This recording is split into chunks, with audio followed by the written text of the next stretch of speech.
100 ভাগ লোক কোরবানি করতে গিয়ে ভুলটা করে, সেটা হলো কোরবানির পশু যারা বানায়, কসাই, তাদেরকে পারিশ্রমিক দেওয়া হয়, ঠিক না বেঠিক? পারিশ্রমিক হিসাবে নগদ টাকা, তাদের সাথে চুক্তি থাকে, হাজারে কত টাকা, এরকম একটা সিস্টেম আছে। এই সিস্টেমে গোটা গরু বলেন, ছাগল বলেন, এটা তারা বানায়। এই তাদের সাথে যে অর্থ চুক্তি থাকে পারিশ্রমিক হিসাবে, এই পারিশ্রমিকের বাইরে তাদেরকে আবার কোরবানির পশু থেকে কি দেওয়া হয়? গোশত দেওয়া হয়। যদি তাদেরকে অন্য 10 জনের মতো দেওয়া হয় তাহলে তাতে কোনো আপত্তি নেই, কিন্তু তারা যেহেতু গরু বানাইছে সেই হিসাবে তাদেরকে অন্য 10 জনকে হয়তো আধা কেজি 1 পোয়া করে আপনি দিচ্ছেন, সাধারণ যাদেরকে দান করছেন, কিন্তু এদেরকে 2, 4, 5 কেজি দিচ্ছেন। কেন? তারা কষ্ট করছে, পরিশ্রম করছে তারা, এই জন্য তাদেরকে দিচ্ছেন। তাহলে পারিশ্রমিক হলো। পরিশ্রম করছে সেটাকে খেয়াল রেখে দিলেন, তাহলে এটা কি হলো? পারিশ্রমিক হলো। আর এই পারিশ্রমিক হিসাবে আপনার কোন কসাইকে অতিরিক্ত গোশত বলেন বা পশুর অন্য কিছু বলেন, এটা দেওয়া শরীয়তে জায়েজ নাই। কসাইরাও খুব চালাক, তারাও আমাদের সঙ্গে এই কোরবানির পশু এটা বানানোর জন্য যখন চুক্তি করে তখন খুব বেশি দরাদরি করে না, কারণ তারাও জানে যে 2, 4, 5 কেজি গোশত তো আমি এমনিই পাবো, তো 4 কেজি গোশত পাইলে তো 2000 টাকা দাম এমনি এসে গেল, অতএব 1000 যদি চুক্তিতে কমও হয় লস নাই, ঠিক না বেঠিক? এটা ভুল। এ সম্পর্কে নবী করিম সাল্লাল্লাহু আলাইহি সাল্লামের একাধিক একেবারে স্পষ্ট নির্দেশনা পাওয়া যায়।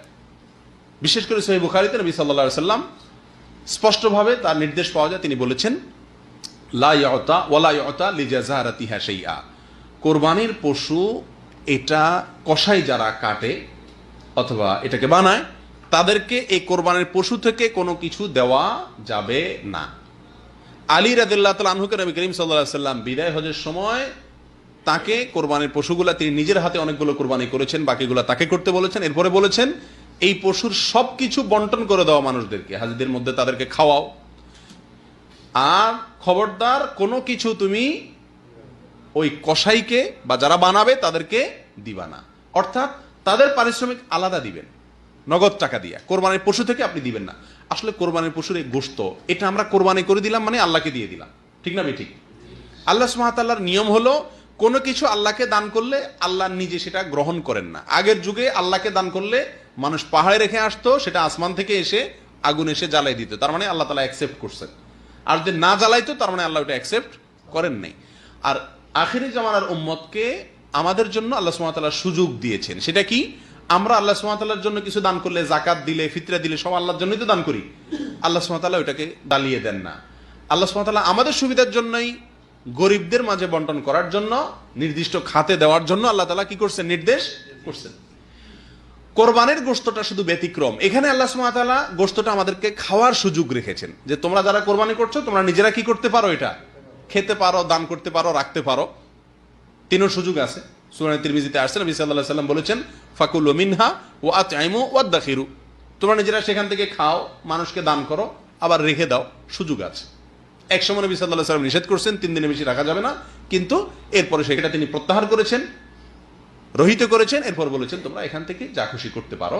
অর্থাৎ যা খুশি বলতে নিজে খাও, মানুষকে দান করো, জমা করো, কিন্তু বিক্রি করা যাবে? যাকে আপনি দান করছেন সে বিক্রি করতে পারে, কিন্তু আপনার কোরবানির গোশত আপনি বিক্রি করতে পারবেন? যেহেতু বিক্রি করা যায় না, অতএব পারিশ্রমিক হিসাবেও কাউকে দেওয়া যায় না। বিধায় আপনার যে কসাই এই পশুটা বানায় দিছে, তাকে যদি আপনি টাকা দিলেন আর গোশত অতিরিক্ত দিলেন এই জন্য, এই খেয়াল থেকে যে সে কষ্ট করছে, পরিশ্রম করছে, তাহলে পরিশ্রমের বিনিময় দিলেন, সেই হিসাবে এটা কি হবে না? জায়েজ হবে না। সবচেয়ে বড় কথা হলো নবী করিম সাল্লাল্লাহু আলাইহি ওয়াসাল্লাম নিষেধ করছেন, ব্যাস। তাহলে আমাদের এই কাজটা করা উচিত কি উচিত না? সারা বাংলাদেশে কসাইকে গোশত দেয় না এরকম কোরবানি করেনেওয়ালা কয়জন লোক আছে বলেন? একজনও আপনারা দেখছেন আজ পর্যন্ত?